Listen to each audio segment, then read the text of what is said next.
It was like when we were on the cruise, she went through a phase where she only wanted Kate to do stuff for her, which is really hard because mostly she wanted to be picked up. So she wanted to be picked up like 10 hours a day. And I'm like, Daddy can help. She's like, no! On the cruise. I tried to help out once, and she said, no. Me not want daddy. Me not like any daddy. And I was like simultaneously like more crushed than I've ever been in my entire life.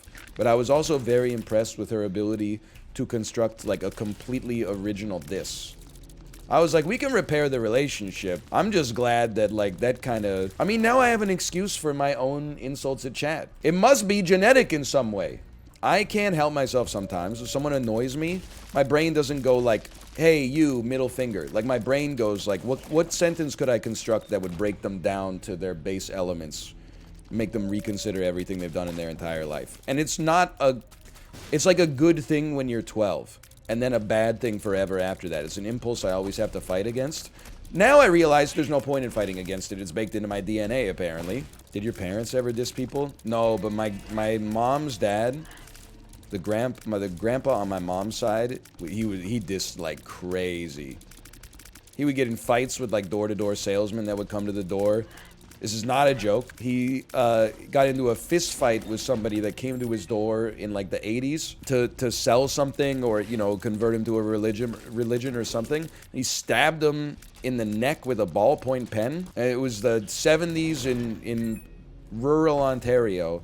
So they, I don't know if there's like a police report. I don't think he did any time, but there's a very common story around the dinner table when I was growing up. But I must also say, he was the Baba Yaga.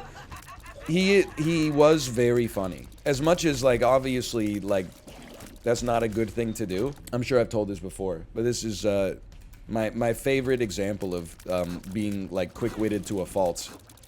My grandparents had a skylight in their bathroom for whatever reason, because it's classy. So you could look up at absolutely nothing while you're taking a big dookie dump. And my grandma would get paranoid, and she would say, like, we gotta take out that skylight. I'm worried someone is spying on me when I'm taking a shower. And then he said, are you crazy, woman? Nobody wants to see you naked. And then she replied, I think I know somebody who wouldn't mind. And then he said, then that guy must be as crazy as I am. Which is just like from tip to tail, an absolutely perfect joke. Completely improv off the cuff. But something that it shouldn't have gotten to the point where you were able to say it in the first place, but definitely should not have said it. I think it's like an overgrown verbal linguistic center of the brain combined with like being very quick to anger.